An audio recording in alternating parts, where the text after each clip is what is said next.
That means there's hundreds of people that are logging in right now. Okay. Well, maybe not hundreds. We'll settle for a couple tonight.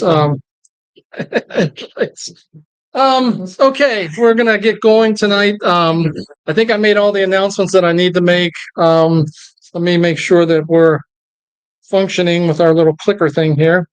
Oh, yes. Still my favorite. Yes, sir. You always say you never get to do it every week. I know it, but it's so cool, isn't it? I mean, it's like a red dot, you know. It's if you know what that is, that's fine. If not, yeah. Well, I do that, but I have several of you on the floor, right? Doing that. Okay. 1 Peter 3:15. We talked about our very first class. Keep that in mind. You know, to honor Christ and as Lord, and also to be prepared to give a defense for what you believe. And that's what I'm trying to do through this class, is to help us be prepared to answer questions when it comes to the subject of anti-Semitism. Yeah, there it is. Today's November 20th. Again, last class until after the first of the year. This is our working definition, and keep that in mind. Anti-Semitism is the irrational, demonic hatred of the Jewish people and Israel, characterized by thoughts, words, and or deeds against them. Okay? And we've been working our way at least through part one. I don't think we're not going to get much further than that.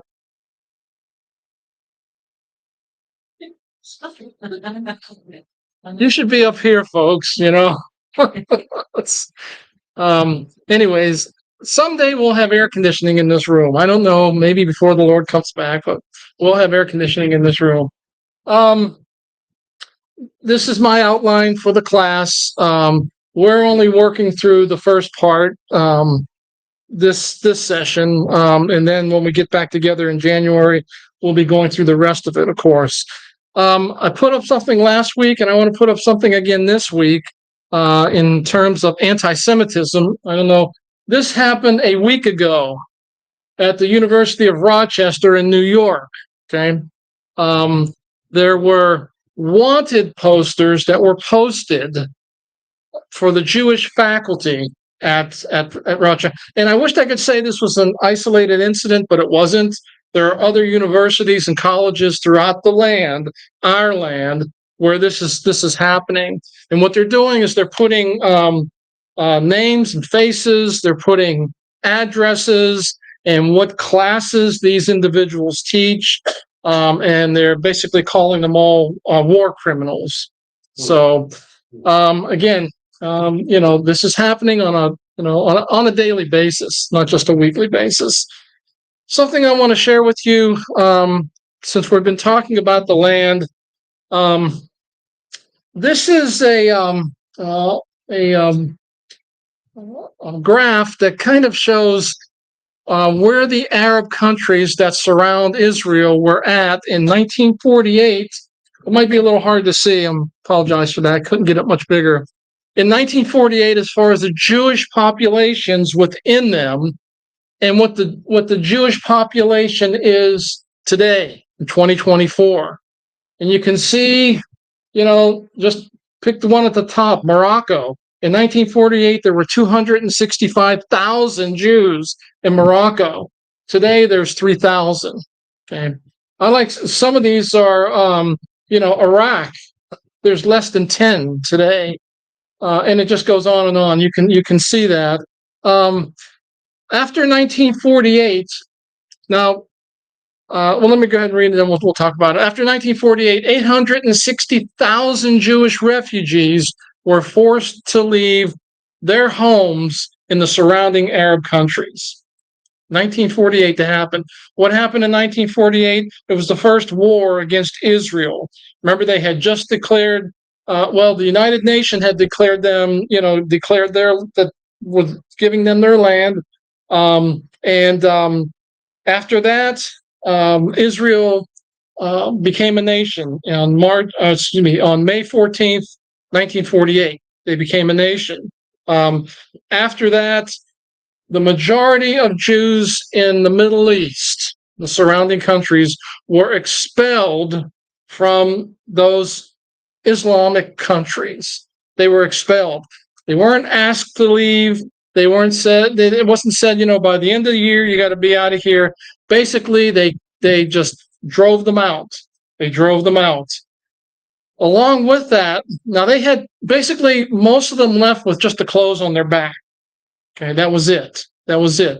As a matter of fact, bringing it up to date, the total in assets that were left behind. Okay, now understand this.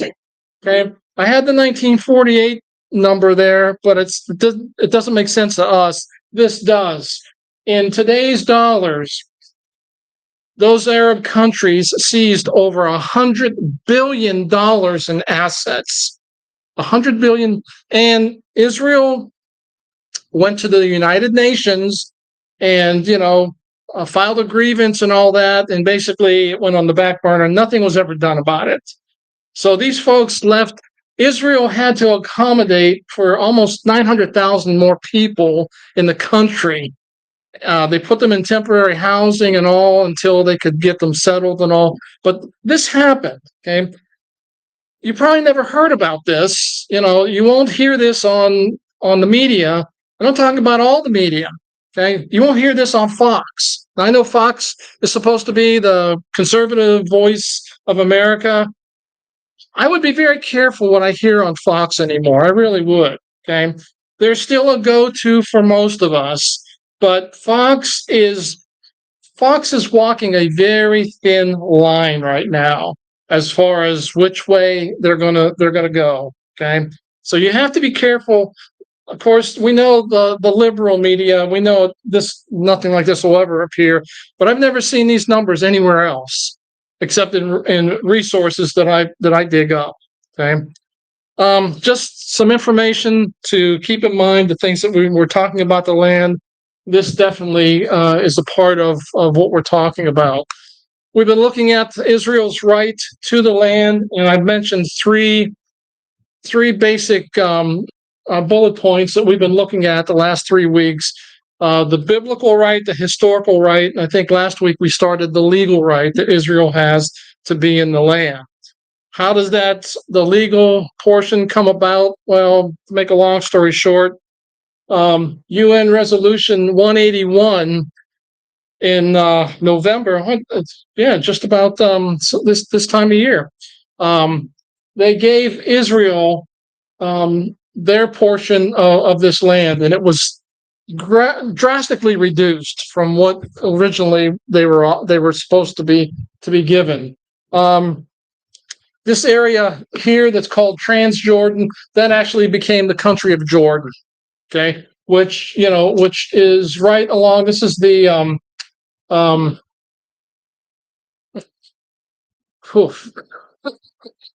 Jordan River. Yes, thank you for getting me out of that, Jane. The Jordan River, that's Jordan. This is what's known everywhere in the world as the West Bank. Okay, we all hear that. I do not refer to it as the West Bank because biblically that's Samaria and Judea. And I think that's how we should be referring to it. It's called the West Bank because it's west of Jordan. Now, Jordan annexed that. They didn't completely take it over, but they annexed it as far as a territory that they were going to govern. But in the 67 war, 1967 war, the 6-Day War, okay, Israel basically won that. Okay, all the countries surrounding Israel in 1967 came against them. Israel was able to push the invaders out. They pushed Jordan to the Jordan River, and then so this is the big headache right now. Okay, this is our two country solution, 2-state solution. We'll probably be talking a little bit more about that in January. Over here, this is the Gaza Strip. You hear that? That's been in the news for the last year, of course. Okay, that area there was under Egypt's control. Was under Egypt's control. Okay, when Israel pushed Egypt out of the country, they took it over. They took it over. So that's kind of quickly what's happened. What's happened in '67 and so on. But in '47. In 47, this is the way the country was divided. This is the way the country, by the United Nations. I can't emphasize that enough. The United Nations, they're the ones that gave them this land. And then right after they gave it to them, the Arab countries surrounding them attacked them. Okay, attacked them. Remember, I mentioned last week, I'm going to mention it again. The majority, if not all, of the Islamic nations that surround Israel right now do not want a two-state solution. They want a one-state solution, and that one-state solution is that there will no longer be an Israel. This will be an Islamic country. That's what they want. Now, they're going to play their cards to try and get this area here. I don't, not a prophet or the son of a prophet, but if that happens, Israel, it becomes indefensible. Let me go on. I got too much to cover. And the blood pressure's going up already, right? Okay. Once more, a reminder, we're looking at this whole idea of the land from the 30,000 foot level. There's so much that I'm leaving out. That's why, I put that book in your hands last week. Okay. And over the holidays, it's only 50 pages, I think. So, instead of looking at, was it TikTok or Instagram or whatever you young folks out there look at, spend some time reading this book. It won't take you long. These are the three areas that we've been trying to look at. Does the Quran support the Muslims' claims? Does biblical history support that's the Muslim claims? And are there any legal claims by the Muslims to the land? Last week we talked about this. Few quick facts about the Quran.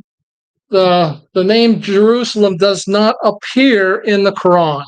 Okay, as much of what's going on in the Muslim world about Jerusalem, the word's not even found in their holy writings. Okay, Jerusalem isn't there. Jerusalem isn't there. Although in our Old Testament, you can see the number 667 times in our Old Testament, okay, the name Jerusalem appears. Okay. There's also no historic evidence that Muhammad ever visited Jerusalem. There are some traditions and such that mention that he ascended to heaven from where the Dome of the Rock is, and we talked about that last week. Josh caught me, right on. We got that squared away, right? It's true. On a horse by the name of Barak. Okay, that's theirs. That's what they say. That's not what I'm saying. Yeah. Just a quick question. I mean, they don't use another name for Jerusalem. Uh-uh. I mean, I would assume not, but No, okay. no, they say nothing about it, and yet now it's, you have Mecca and Medina are the two biggies, and now all of a sudden Jerusalem's almost at the top of the list now. So, mentioned last week that from the Quran, we're going to see that Allah, their God, actually promised the land to Israel. This is from, now, they don't have chapters and verses. They call it a surah, S-U-R-A-H or S-U-R-A. Either way is correct, okay? In Surah 5, 20, and 21, this is what Muhammad wrote, okay? Now, he's the author of the Quran, of course. He writes this. This is Allah speaking to him. And mention, O Muhammad, when Moses said to his people, O my people, remember the favor of Allah, that's God, upon you when he appointed among you prophets and made you possessors and gave you that which he had not given anyone among the worlds. O my people, enter the Holy Land which Allah has assigned to you, and do not turn back and thus become losers. Okay? It's pretty clear as far as I read. I'm not an Islamic scholar or anything, but I don't know. To me, that says that Allah is giving the Jews the Holy Land.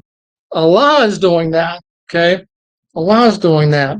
The thing about Islam, and the thing about the especially within the Quran, is Allah can say one thing in one place, and He can say something else in another place. Okay? It's called the doctrine of abrogation, is what it's called. Basically, what that means is that Allah can change His mind anytime He wants to. If He says black is white today, tomorrow He's going to say white is black, and you have to believe it. Okay, within their writings, within the Quran, that's exactly what happens. Okay, real quick example. Everyone remembers 9/11, right?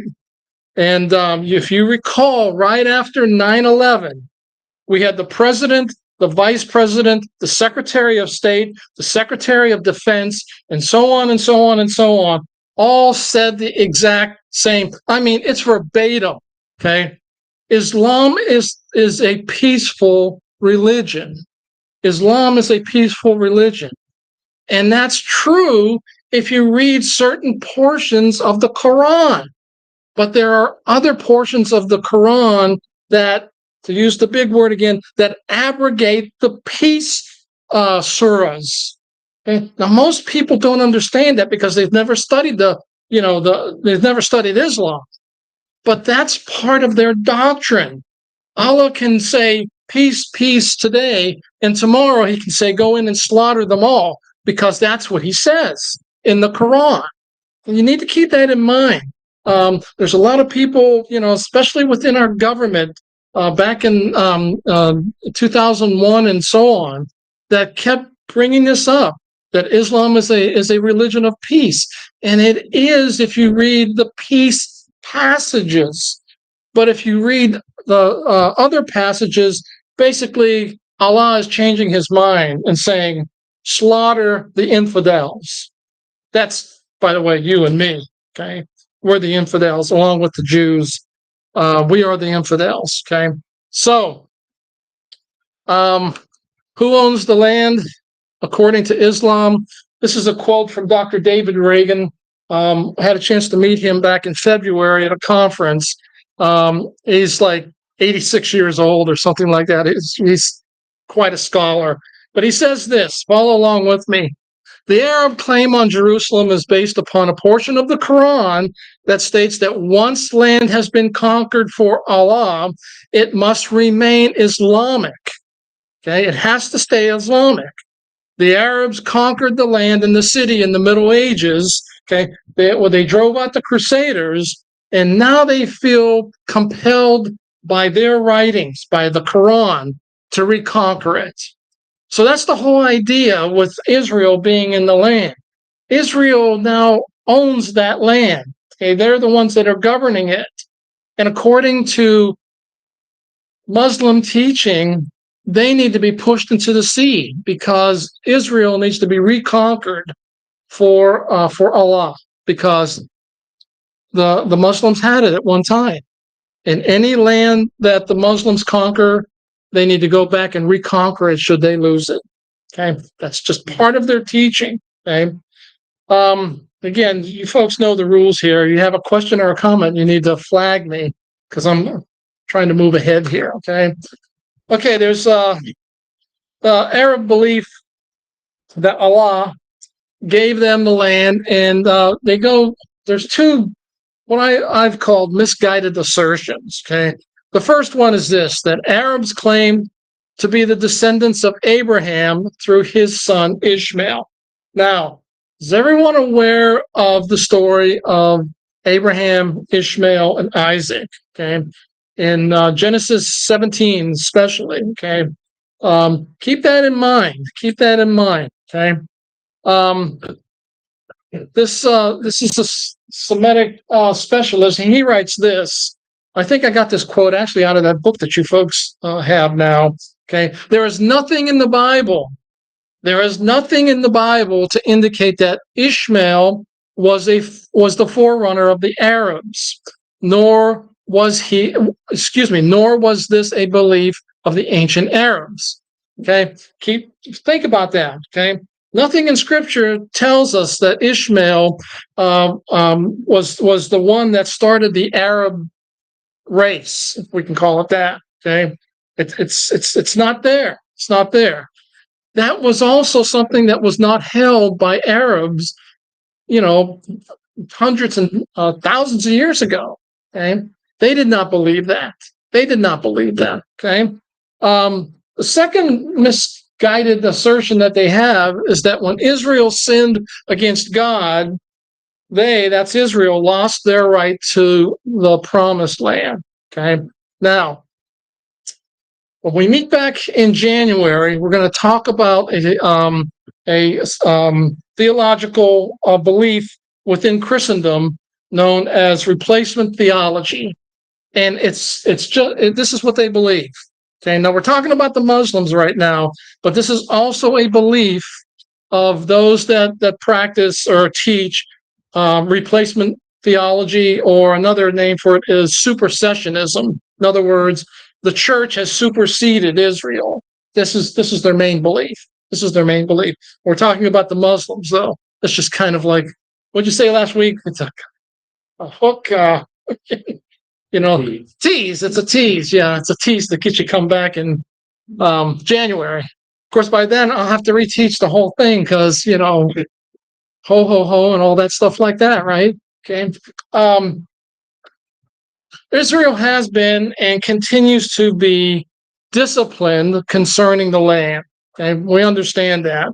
Just all you got to do is read your Old Testament. Remember that God's promise to Abraham, Isaac, and Jacob has never been revoked. And we talked about this at length. The Abrahamic covenant, it's an unconditional covenant. It's an unconditional covenant. It can't be revoked. God is not like Allah. He's not going to change his mind. If he does, we better be careful, because he may change his mind about whether you actually are saved or not. Okay? There's something to mull over, right? There is no historic or archaeological evidence for either claims from the Muslims or the Arabs. Okay? There's nothing in history. There's nothing in our archaeology that goes against that supports either one of these claims by the Muslims. Okay, so we need to keep that in mind. I mean, it's I put that quote up. I think our first session from one of the clerics in Jerusalem. That if you recall, he said that there was never a temple of any kind in Jerusalem. And, basically the Jews are lying because they were never there and all that.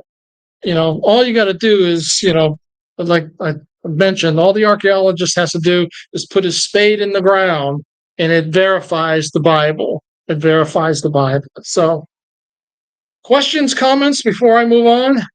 Quickly, yeah. On the Ishmaelites, I don't think it even matter, even if the Arabs were descended from Ishmael. He was not the child of promise. I don't think it even, even if it was true, that's not the bloodline that he gave the promise to Abraham, Isaac, Jacob, right, and so on. Yeah.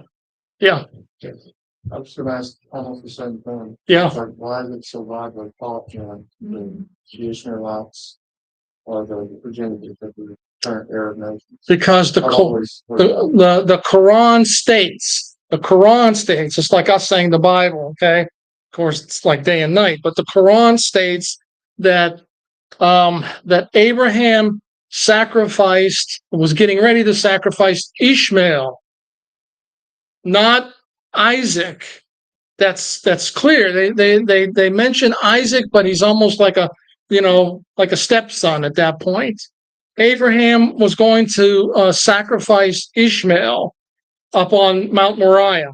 Okay, that's how it's stated in their holy book, they have to believe it.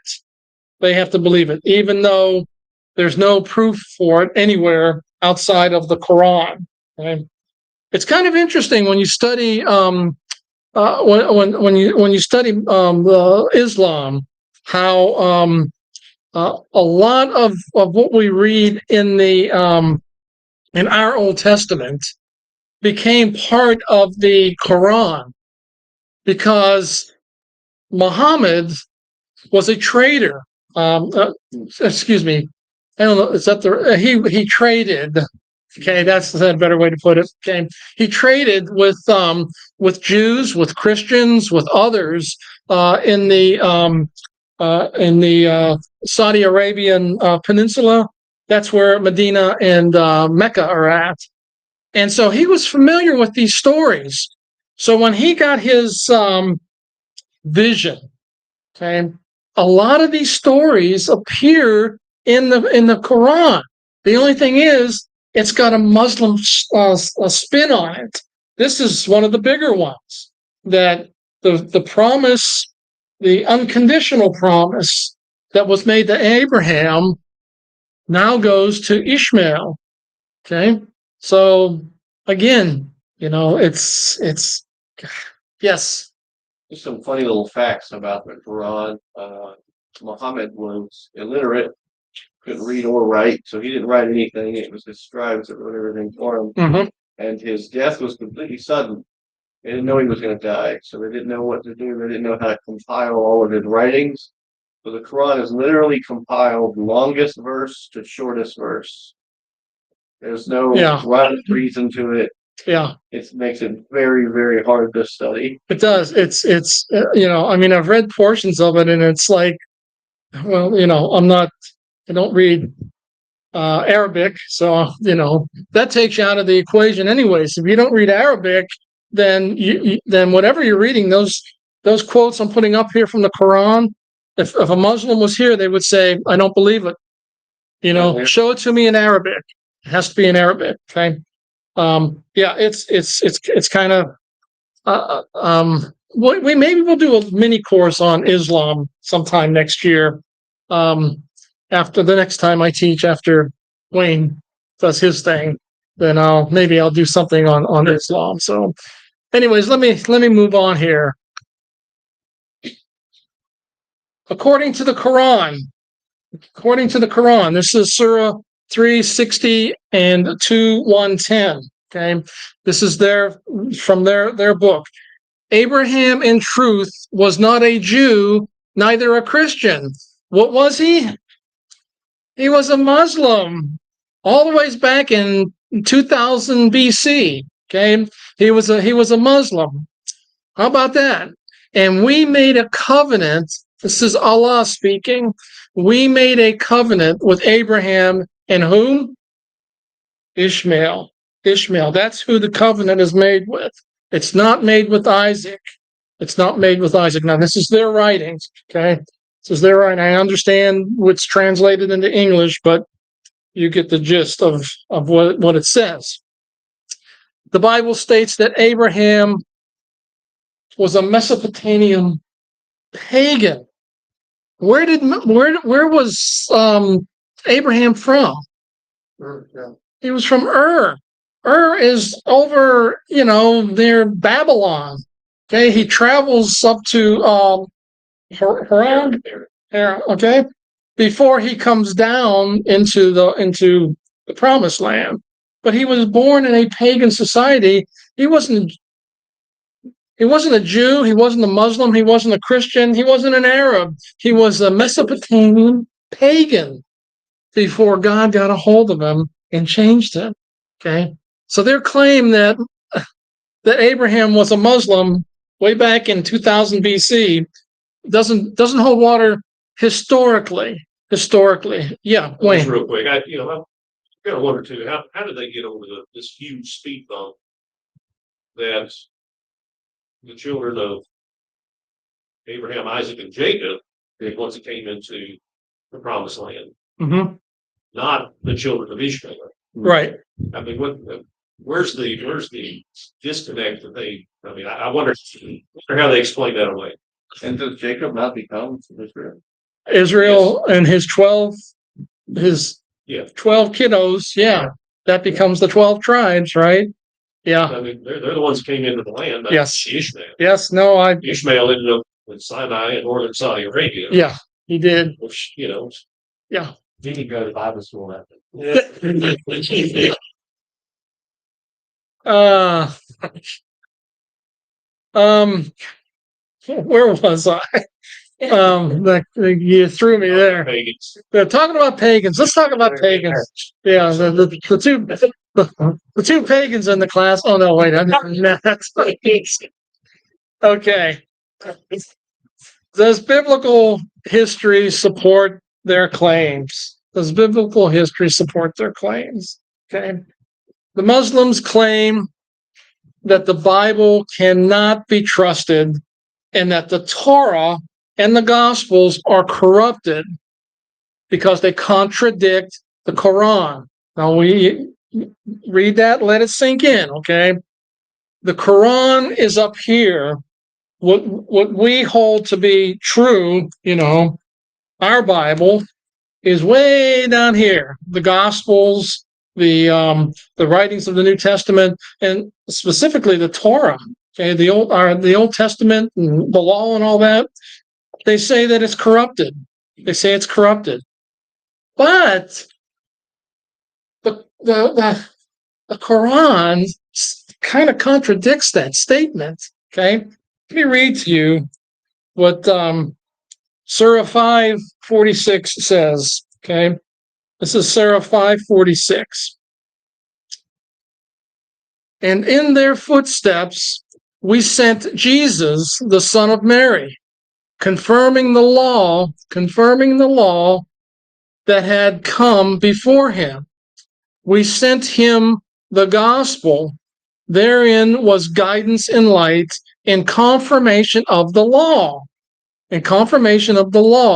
that had come before him, a guidance and an admonition to those who fear Allah. Now, I don't know how they get around that unless it's abrogated elsewhere in the Quran, which it very well could be. It very well could be. Yes. They refer to the uncorrupted Bible and the Gospels as the Injil. And they say that this Injil can no longer be found. It's disappeared from history. We have taken it over and corrupted it.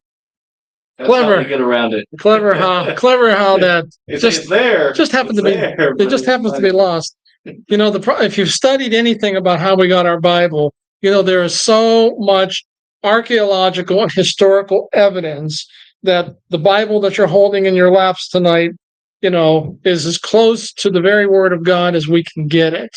Okay? There is so much proof for that. Okay? But all that is ignored because you have to remember the Quran was written in the 600s, 620 or so, 630, somewhere in there. Okay. Actually, and Muhammad isn't, Stone pointed out, and it's very true, he didn't know how to write. So his scribes did the writing. Okay. In 600 AD, okay, there wasn't a whole lot of apologetics going on within the Christian church at that point. Okay.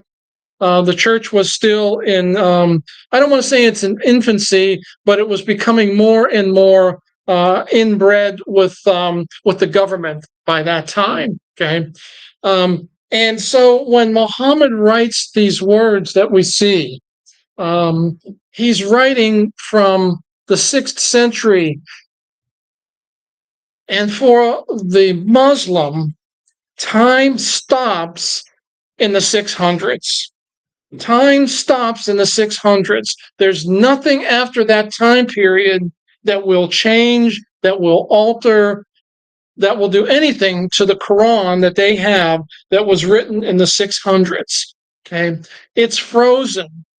Why do you think when you see the Muslims and talk about Afghanistan and other places that ISIS, that all comes from a 6th, I guess it's the 7th century mindset, because time stopped then for the Muslims. Time stopped, and nothing will change what has been written by Muhammad. It's sealed, and it will not alter. It's not going to be updated in any way. Okay, so you need to keep that in mind when we hear things concerning, especially, it's been a few years now, but when ISIS, blew onto the scene, 10 years ago or whenever it was, and the atrocities that they were committing, all they were doing was following what Muhammad had written about how you deal with infidels. Okay. It's like, the tortures and the beheadings and all that. Yes, that's all written in their holy book. This is how you deal with infidels. Okay. So you need to keep that in mind. That's the mindset. That's the mindset. And it has not changed. It has not changed. Somebody had a hand up. Is that another reason why they hate the Western world? Is because of technology and advancements? Yes. Yeah. Although, you look at places like Abu Dhabi and other places like that. My goodness, it's like they're the most technologically advanced cities in the world. I mean, it's amazing. Now, I don't know how. It's not that they're entirely against technology, but culturally, Mhm. oh no. I mean, if it's going to be Sharia law, then it's going to be, Mhm. almost hardcore punishment for the women covered head to toe. Yes. And, can't go out without a male family member, and, Right. all those kind of things. Look at pictures from Iran in 1979, and look at pictures of Iran like two years ago, or last year, or even today. Okay, it's two different countries. It's two different countries. Same thing with Saudi Arabia. You know what the big thing is in Saudi Arabia? The women are trying to get the right to drive right now. They have not been allowed to drive, and if you are caught driving as a woman, it's lights out. It's lights out. Okay, until they make a law, or I don't know what the amendment or whatever. Women are not allowed to drive. Okay. Now, some of you guys might be saying, "Well, praise the Lord for that," but I'm not. I'm not. I mean, it's amazing. Let me wrap this portion up. This portion up. Oh my goodness, I got all kinds of time left. We're gonna keep on going. uh, okay, even with this brief overview that we've been through the last 3 weeks, okay, even with this brief overview, I believe that the evidence that we've looked at shows that Israel has a biblical, a historical, and a legal right to the land. Now, all I've given you folks is just a broad overview of this. There is a lot more that's under this that you need to kind of either do some more research, ask me about other books that that you might want to get. This book by the Friends of Israel Gospel Ministry is, I mean, I use this extensively in trying to put this first part together, along with other resources. Okay, so a lot of good information up there, and the thing is, this class here is going to be the only class in our church that's going to understand and know these truths, these facts. Not because Paul taught them. Get over that, okay? It's because this is the facts as stated in history. Okay, they haven't been massaged, they haven't been changed, they haven't been abrogated. Okay, it's the pure facts that I'm able to dig up based on my understanding of not only God's word to start with, but with good positive resources. You need to know these things because you're going to have grandchildren or children that are going to come to you sometime and say, I don't know why you support Israel. They're, all they are, they're the ones that are killing all the Palestinians, and, they're the aggressors, and they're, and on and on and on it goes. Okay. I've read testimonies of parents that when their kids come back from college on the holidays, they just blow them out of the water because parents don't know how to answer them. Okay. And that's why I see this as trying to help us be defensive as far as what we believe and how we believe it. Does that make sense? That's the whole reason I'm trying to put this out there for us. And praise the Lord, at least it'll be up on YouTube, which may or may not be a good thing. I don't know.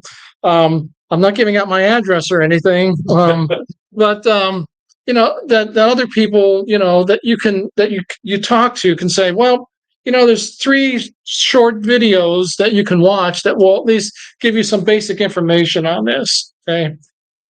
So questions, comments? It's speaking of that, real quickly. Georgie's brother, and those of you don't know the backstory about her brother, and then asked George or me about that. But anyway, he was adopted as a very young baby, and adopted by a Jewish family. His last name was Weintraub, Oh, and he's seriously considering changing his name really? because he's in fear of. Yes. Yes. You mentioned the Rochester, New York thing. I Yeah. heard about that. He saw that there were about 20 knucklehead Nazi guys that walked through Columbus, Ohio the other day, and he saw that on TV. It's like, just scared him all to pieces. Sure. And my question is, have you not been seeing what's going on in Columbia? Yeah. And some of these big columns. Right. But I don't know. Yeah. The number one question, and I forget the resource that I heard this from, but I trusted it because it's locked in here. Okay. It's on the desktop up here. Okay. Is that the number one question being asked by Jewish students before they attend the college is, how well protected am I as a Jew in your college, in your university? It's the number one question. They don't, it's not, who's teaching this, what are the accreditations, blah, blah, blah, all that. That's kind of secondary now. Starting from last year, about this time when Israel decided they were going to invade Gaza, everything turned on Israel. Everything turned on the Jews within our country. So that's the number one question that's being asked by Jewish students now. How well protected will I be on your campus? Sad. It is really sad. So, just a few more minutes, okay? So, some people are out there probably thinking this right now. Okay. Is that you, Paul? But my cat gets the answer, okay? So, yeah, I'm not even a cat person, but I like this one, okay? I like what he has to say. So what about the Palestinians? I'm going to try and cover this, and whenever we stop, okay? I don't think it'll take too long, but we've been talking about the land of Palestine and all, and I think we brought this up at least once, maybe more, that until 135 AD, Israel, the land of Israel, was known as the land of Israel. The Roman Emperor Hadrian, the Jews rebelled in the early 130s, and this was their second big rebellion against Rome. Okay, the first one we're all aware of, the destruction of the temple, the destruction of Jerusalem, and all. But this one here, Hadrian said, "I've had enough of these Jews. Okay, I'm kicking them out," and he expelled them throughout the Roman Empire. Just to rub salt into the wound, as the saying goes, he changed the name from Israel to Palestinia. Okay, he changed the name of the country, so the Jews could not even refer to it as Israel anymore. It had to be called by its new name. That's where the name Palestine comes from. That's where it comes from. Right? So, the Roman Empire are the ones that they basically expelled the Jews into all around the empire, and at that point, although, and we mentioned this with the Assyrian captivity and also the Babylonian captivity, that there were still Jews that were in the land. Okay, not many, but there were still Jews that occupied portions of the land at that time, even during those times of judgment upon Israel. So Hadrian changes the name, and now we've got this name that we're kind of dealing with. Okay, this again is from Dr. David Reagan's book, "The Jewish People, Rejected or Beloved." Regarding the Palestinians, during nearly 1900 years that the Jews were dispossessed of their land, there was never a Palestinian state. Jerusalem was never the capital of any Arab country or state. The Arabs who lived in the area considered themselves to be Syrians of all, nationalities. And there was, and this one is really good. I mean, if you dig into this, there was no Palestinian identity. There's no Palestinian. Now we're talking about history. We're talking about archaeology. Okay, there's no Palestinian identity. There's no Palestinian culture. There's not even a Palestinian language. Whereas the Jews kept all three of those, and when they came back into the land, what's the native tongue of Israel today? Hebrew. After 4,000 years, they're still speaking Hebrew. Just think of that. Just think of that. Okay? After all this time, they're still speaking the language that that Abraham spoke. Okay, so this is something that you need to understand, is that because we hear the Palestinians over and over and over again, but there's no history of Palestinians being a separate group altogether. Okay, as a matter of fact, Palestine itself, I thought this was really interesting. Okay, throughout the 1174 years of foreign rule over the land, over Israel, okay, the terms Palestine and Palestinian were not used of any Muslim people or Arabs or otherwise, even through, where am I at? Even though before the Crusades, the Crusader rule, Arabs used the term Philistine for the Romans. Okay, that's what they were called. And in the division of Judea and Samaria, now that's what is known as the West Bank, okay, as the designated Urdun, which is the present-day Jordan, okay? So just think about that. Look at the pictures on the, okay? This is 1936. It's called the Palestinian Symphony, okay? Guess what? It was made up of Jews, but it's the Palestinian Symphony. Look up at the top there. It's the Palestinian, or the Palestine Post, okay? Because it was published in the land of what? Of Palestine, okay? The land of Palestine, which is, saying the same as Israel, okay? And I like and look at the money, okay? That's, by the way, I don't know how well you can see this, but this is Hebrew, okay? This is Hebrew here, okay? And it's Anglo-Palestine Bank Limited, okay? It's a 1 Palestinian pound, okay? Now, this is probably, we're talking about this time frame here, okay? Which is shortly, this is just before World War II, and this is just before the world will be, drawn into this huge war, and it's going also before the time of the Holocaust in Europe. Okay, so this area that we know of Israel was Palestine. They were interchangeable. I mean, it meant the same thing.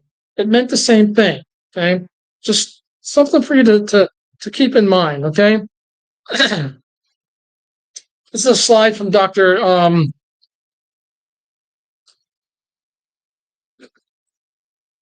I'll think of a name. If not, just say I did it, No, it's not from me. Shouldn't say that, huh? Before 1947, the land of Israel, it's a biblical term from Matthew, was called by the secular name Palestine. Okay? Before 1947, okay?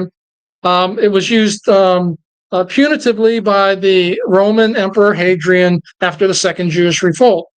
Since the name change, also with Jerusalem, denied them their historical biblical claim to the land. In other words, they called it Palestine because, that's what it was known as at this time, in this time frame. Okay. It meant the same as Israel. The Arab population was made up of different, warring tribes from different nationalities. And look at them. These are the folks that lived in the area of Palestine. It's up on the map here, okay? The Turks, the Syrians, the Egyptians, the Iraqis, the Bedouins, those are the wanderers, okay?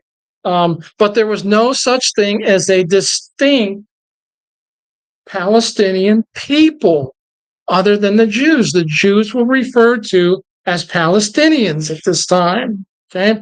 Now, there's a twist on things. Have you ever heard that before? Okay, that the Jews were actually designated as Palestinians. Tribal leaders accepted and even encouraged Jewish return to the land since it brought medical improvements and financial opportunities. We talked a little bit about this last week, that there was when the Jews started coming back into the land, they basically turned desert into fruitful place to live and to harvest. They drained the swamps, got rid of the malaria problem, set up hospitals. This all came, as the Jews started to settle Palestine.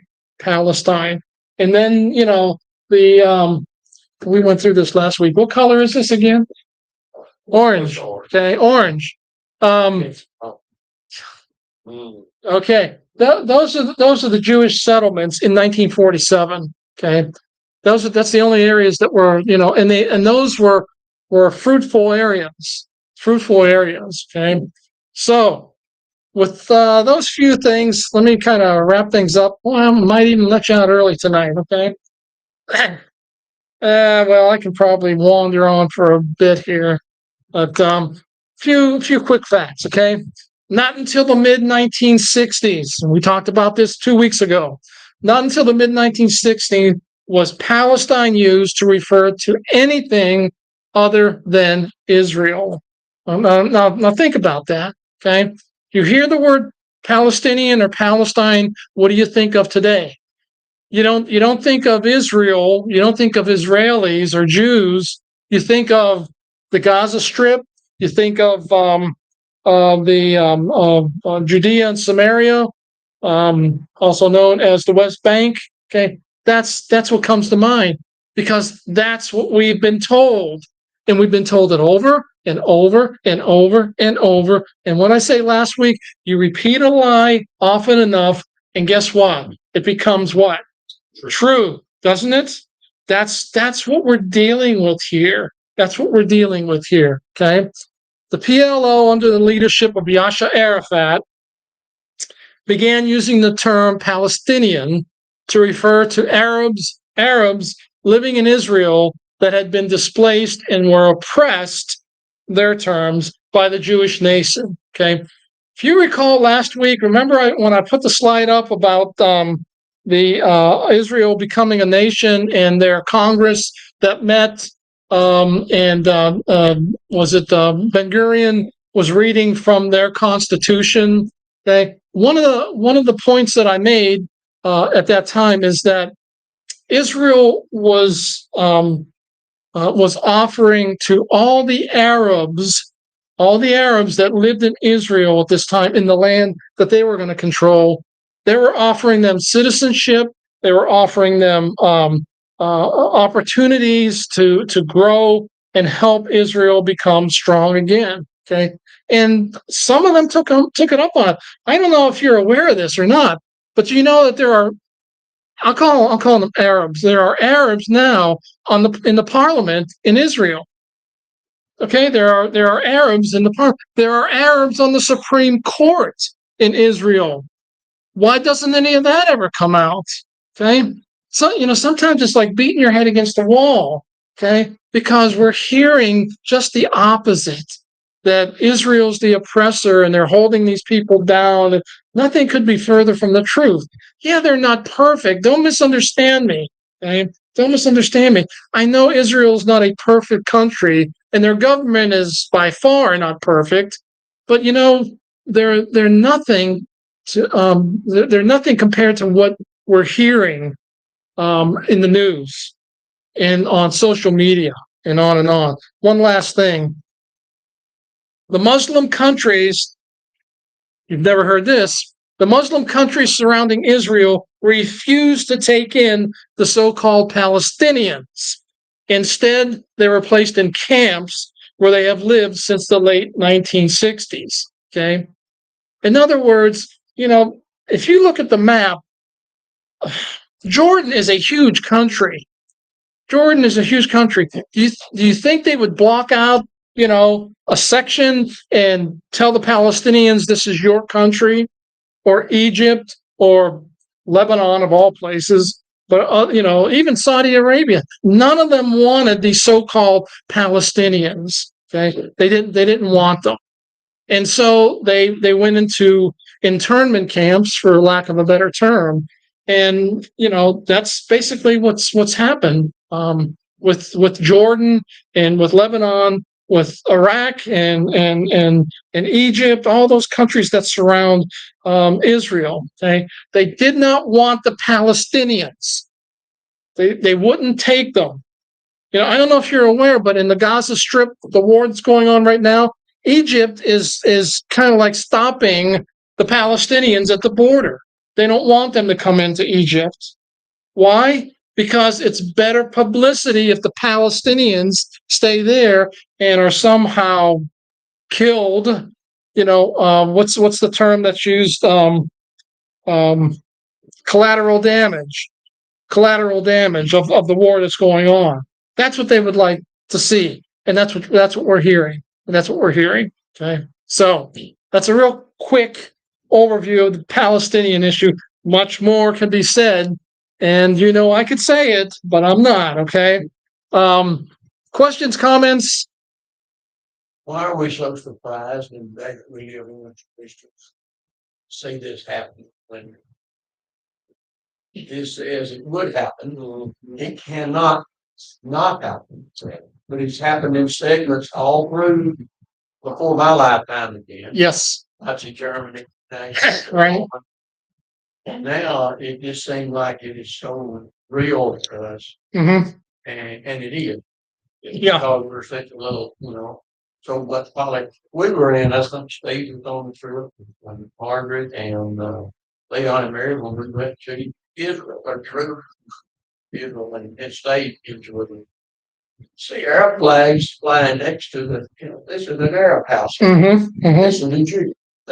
I never saw a fight. Did y'all ever see a fight break out? They were simply living in, but it's just like you said, we don't get that far. No, we don't. No, we don't. We only get the part, but it's making people choose. Yes, it is. It is. Choose what God told us. Yeah. Yeah. That's it. Yeah. We're gonna. It's gonna be interesting when we get back together in. If put up this last slide. When we get back together in January and we start talking about what I'm calling anti-Semitism proper. Okay, we've looked at the land for the last 3 weeks. I believe we had to lay some kind of foundation about what about the land and why anti-Semitism comes out of that. Okay, and it will come out of all places. It's going to come from the church. The church is going to be the one that's going to take the Bible and tell us that Israel's out of the picture now. Okay. And you're going to see that in spades come January. Okay. We're going to go back into church history and bring some of that up. We're going to talk about Martin Luther and Calvin. two of the biggest anti-Semites in church history.